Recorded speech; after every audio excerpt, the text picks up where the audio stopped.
മുൻ ധനകാര്യമന്ത്രി കെ.എം. മാണിക്കെതിരെ വീണ്ടും വിജിലൻസ് ത്വരിതാന്വേഷണം. ജ്വല്ലറി ഉടമകളിൽ നിന്ന് പണം വാങ്ങി നികുതിയിൽ വൻ ഇളവ് നൽകിയെന്ന പരാതിയിലാണ് അന്വേഷണം. വിവരങ്ങളുമായി കെ.ജി. ദിനകർ ഞങ്ങളുടെ പ്രതിനിധി ചേരുകയാണ്. ദിനകർ, കഴിഞ്ഞ ദിവസം കോഴിയുമായി ബന്ധപ്പെട്ട നികുതിയിലും കെ.എം. മാണിക്കെതിരെ ഇത്തരത്തിൽ അന്വേഷണം ഉണ്ടായിരിക്കുന്നു. മൂന്നാമത് തീർച്ചയായും അജിംഷാദ്, കെ.എം. മാണിയുടെ കുരുക്ക് കൂടുതൽ മുറുകുന്നു എന്നുള്ളതാണ് വസ്തുത. കെ.എം. മാണിക്കെതിരെ വിജിലൻസ് വീണ്ടും ത്വരിതാന്വേഷണം ആരംഭിച്ചിരിക്കുകയാണ്. ബാർ കോഴയ്ക്കും കോഴിക്കോഴയ്ക്കും പിന്നാലെയാണ് മാണിക്കെതിരെ വിജിലൻസ് ഇപ്പോൾ ത്വരിതാന്വേഷണം ആരംഭിച്ചിരിക്കുന്നത്. 2014 ബജറ്റിൽ വൻകിട സ്വർണ്ണ വ്യാപാരികൾക്ക് നികുതി ഇളവ് നൽകിയതിലൂടെ വലിയ നഷ്ടം ഖജനാവിനുണ്ടായി എന്ന് ചൂണ്ടിക്കാട്ടി ഉള്ള പരാതിയിലാണ് നടപടി. ചെറുകിട സ്വർണ്ണ വ്യാപാരികൾ തന്നെയാണ് പരാതി നൽകിയിരിക്കുന്നത് എന്നതും രസകരമാണ്. ഇതുമായി ബന്ധപ്പെട്ട് മാണിക്കെതിരെ പ്രാഥമിക തെളിവുകൾ ലഭിച്ചതിന്റെ അടിസ്ഥാനത്തിൽ കൂടിയാണ് പരിശോധന എന്നാണ് നമുക്ക് ലഭിക്കുന്ന വ്യക്തമായ സൂചന. നേരത്തെ അജിംഷാദ് ചൂണ്ടിക്കാട്ടിയതുപോലെ ബാർ കോഴയ്ക്കും കോഴിക്കോഴയ്ക്കും പിന്നാലെ വൻകിട വസ്ത്രശാലകൾക്കും അരിമില്ലുകൾക്കും വാണിജ്യ നികുതി സെക്രട്ടറിയുടെയും കമ്മീഷണറുടെയും എതിർപ്പ് തള്ളിക്കളഞ്ഞുകൊണ്ട് നികുതിയിൽ വൻ ഇളവ് നൽകിയെന്ന പരാതിയും ഉടലെടുത്തിരുന്നു. ഇതും കോടികളുടെ നഷ്ടമുണ്ടാക്കി എന്ന് ചൂണ്ടിക്കാട്ടപ്പെട്ടിട്ടുണ്ട്.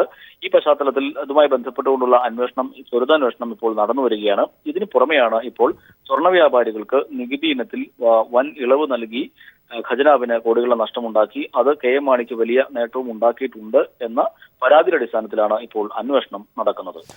അതായത് ദിനകർ, ബാർ കോഴയുമായി ബന്ധപ്പെട്ട ആരോപണങ്ങളിൽ മന്ത്രിസ്ഥാനം രാജിവെക്കേണ്ടി വരുന്നു. തുടർന്നുണ്ടാകുന്ന ഓരോരോ സംഭവങ്ങളും കൂടുതൽ ഗൗരവമറിയിക്കുന്നു. ഏറ്റവും ഒടുവിൽ ബജറ്റ് ചോർത്തിയതടക്കമുള്ള വിവരങ്ങൾ ആരോപണങ്ങളായി നിലനിൽക്കുന്നു. ബേക്കറി അസോസിയേഷൻ നേരത്തെ ഉന്നയിച്ച ആരോപണങ്ങൾ ഇതിൽ ഓരോന്നോരോന്നായി തെളിയുകയാണ്. വളരെ ഗൗരവമായ കാര്യം. കുരുക്ക് മുറുകുന്നു എന്നത് അക്ഷരാർത്ഥത്തിൽ ശരിയാകുന്നു. തീർച്ചയായും അജിംഷാദ്, നേരത്തെ LDF പ്രതിപക്ഷത്തായിരുന്നപ്പോൾ ഉന്നയിച്ച ഒരു ആക്ഷേപമാണ് കെ.എം. മാണി ബജറ്റ് വിറ്റ് എന്ന ആക്ഷേപം.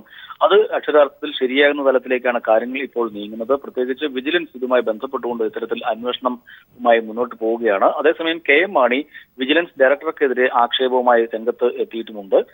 വിജിലൻസ് ഡയറക്ടർ തന്നോടുള്ള വ്യക്തിവിരോധം തീർക്കാനാണ് ഇത്തരത്തിലുള്ള നടപടികൾ സ്വീകരിക്കുന്നത് എന്നാണ് അദ്ദേഹം ചൂണ്ടിക്കാട്ടുന്നത്. അതിന് കൃത്യമായ മറുപടി ജേക്കബ് തോമസ് നൽകുകയും ചെയ്തിട്ടുണ്ട്. തനിക്ക് ഒരു രീതിയിലും വ്യക്തിപരമായിട്ടുള്ള യാതൊരു വിരോധവും മാണിയോട് ഇല്ല. വസ്തുതകളുടെ അടിസ്ഥാനത്തിലാണ് താൻ അന്വേഷണവുമായി മുന്നോട്ട് പോകുന്നത്.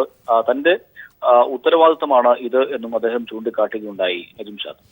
ശരി, ദിനകറാണ് വിവരങ്ങൾ നൽകിയത്. മാണിക്കെതിരെ ഒരു കേസ് കൂടി മുമ്പോട്ടെത്തുകയാണ്. മാണിക്കെതിരെ വീണ്ടും വിജിലൻസ് ത്വരിതാന്വേഷണം നടത്തുന്നു. ജ്വല്ലറി ഉടമകളിൽ നിന്നും പണം വാങ്ങി നികുതിയിൽ വൻ ഇളവ് നൽകി എന്ന പരാതിയിലാണ് അന്വേഷണം. ഇതിൻ്റെയൊക്കെ വിവരങ്ങളാണ് കെ.ജി. ദിനകർ നൽകിയത്.